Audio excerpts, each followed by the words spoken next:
9.2 tier set bonuses have been data mined, and there's been some chatter online about how good or fun some of the class bonuses will be. Let's take a look at the Resto Druid set bonuses to figure out if they will affect our playstyle and keys and try to estimate their impact. To review the bonuses, first is the 2-piece set bonus. Swiftmend heals an additional 21% of spell power for each periodic healing effect on the target, and the 4-piece set bonus is that Swiftmend heals 4 nearby allies for 25% of its healing done. We can use the details of Swiftmend and data from logs to work out the effect of these set bonuses. Swiftmend heals the target for 345% of spell power.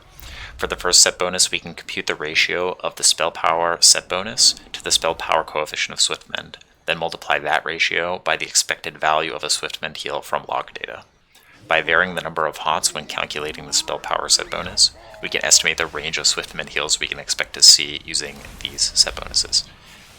The second set bonus is easier to work out since it's just 25% of the total healing done by Swiftmend applied to 4 extra targets.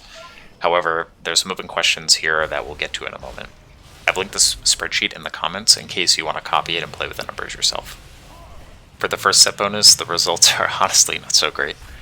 At 1 or 2 HOTS per target, and using the average Swiftmend heal for my logs as our expected value of Swiftmend healing, we're getting a benefit of less than 2,000 extra healing from the first set bonus.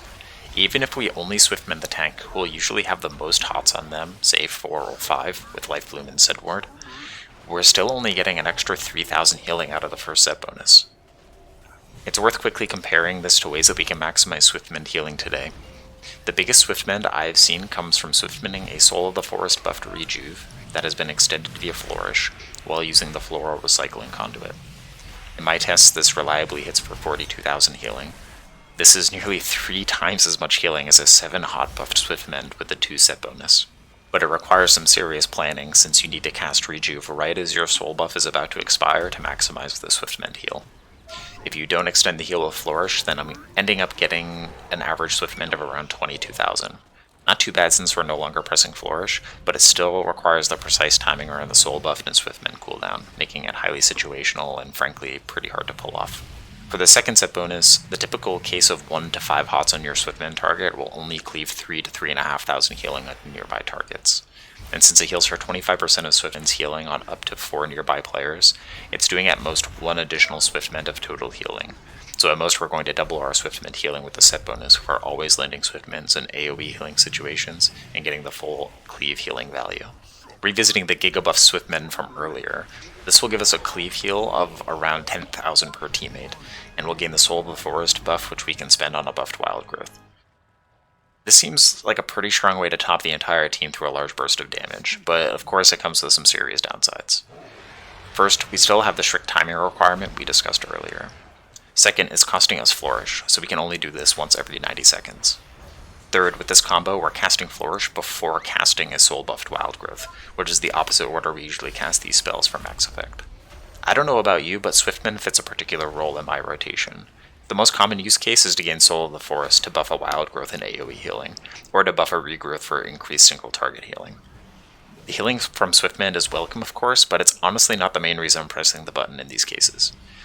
For these cases, the buffed direct heal and AoE healing from the set bonuses will be welcome, but not very impactful, since the numbers we looked at before are fairly lackluster in the expected cases.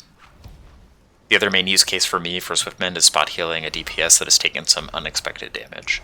Given that the damage is unexpected, I usually don't have a lot of HOTS on them, so I'll usually just Rejuve and then Swiftmend, or if I do happen to have a HOT, then I'll just Swiftmend directly. But in either case, the player won't have many HOTS on them to buff the single target heal, so we're not going to see a lot of impact there either. When running the Verdant Infusion legendary, the role of Swiftmend changes. Instead of using it for spot healing, or to buff AoE healing, we'll be Swiftmending the tank to extend Cenarian Ward, aiming to maximize Sun Ward uptime. The tank will usually have many HOTS during these Swiftmends, since that's the core playstyle of the LEGO, so we'll have compatible incentives for both the LEGO and the set bonuses.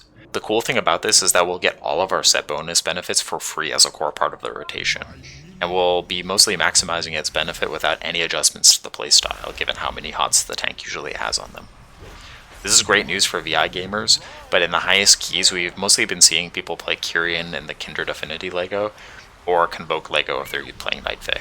Maybe there's an opportunity for a build that focuses on Giga Tank healing and exploits some of the extra AoE healing from these set bonuses to let the team live through more large pulls in a run than would otherwise be possible.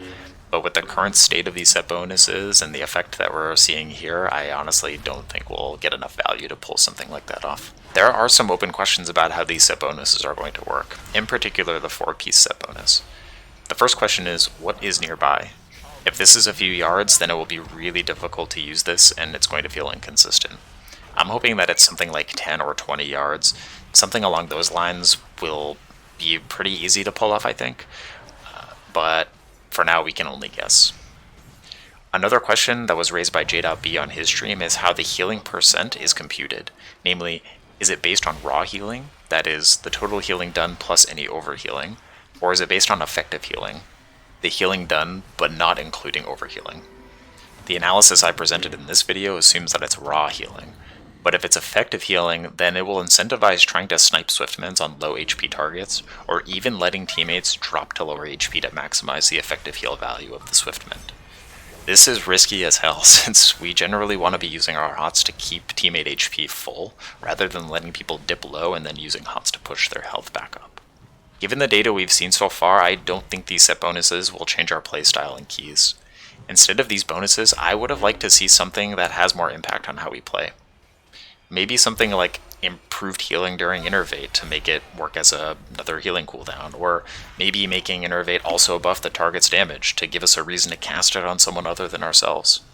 The set bonuses could have been a way to lean into the form switching playstyle of Druids, maybe by making Mastery affect our affinity choice, such as increasing Feral affinity bleed damage like it does for the Feral spec itself.